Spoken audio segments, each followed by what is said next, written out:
Lord Myners, thank you very much indeed for being here. We were both listening to what Angela Merkel had to say. Some quite interesting comments there, particularly about her discussions with the Anglo-Saxon area. What does all this ban on short selling, which can't last long, presumably, what does it all mean? What's it all about in a bigger context? There's some extraordinary events going on here, which I think are political rather than economic.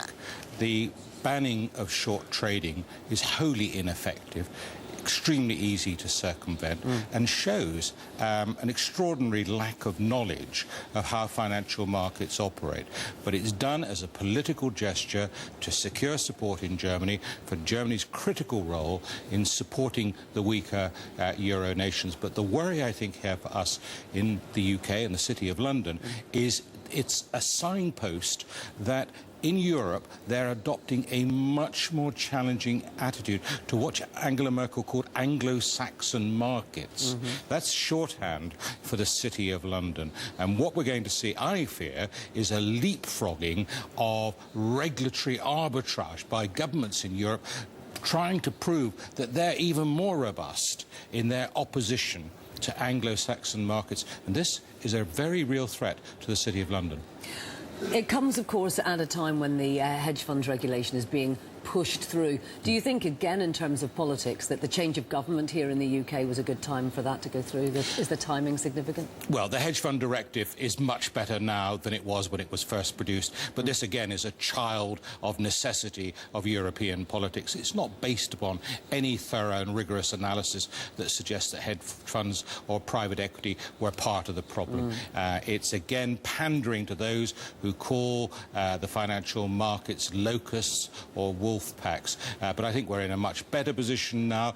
My worry is that we have a new Chancellor of the Exchequer, a Conservative Party which doesn't have strong relationships within Europe, but in coalition with the Liberal Party, which is very pro-European. So will George Osborne stand up for British interests in Europe? This is the big challenge for him over the next few months. Well, we've got 80% of hedge funds in the Eurozone are based in London.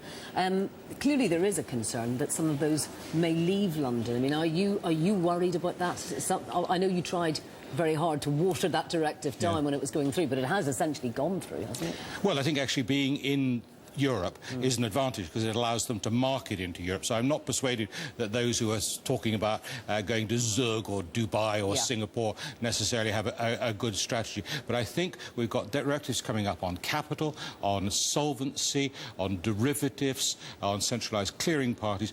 Each and every one of those, if they go in the wrong direction, could have negative consequences for the City of London. So George Osborne and Mark Hoban, his deputy in this area, are going to have to devote a lot of time to building personal relationships and credibility and making sure that they're seen as willing to fight the corner for one of Britain's most important industries, the City of London. You make it sound like Europe's very amalgamated on this issue, but actually, do you think we're not seeing quite big fissures in Europe between Germany, France and maybe some of the southern states? I think, Andrea, I think you're right on that. There are undoubted differences, particularly when it comes to support actions for those countries in Europe that are experiencing difficulties at the moment, Greece being the obvious example. And of course, there are a lot of countries in Europe, without any disrespect, Latvia, Lithuania, Malta, the Czech Republic, don't really care a lot about hedge funds, credit derivatives or CDOs. But the big bloc of Europe, of the UK,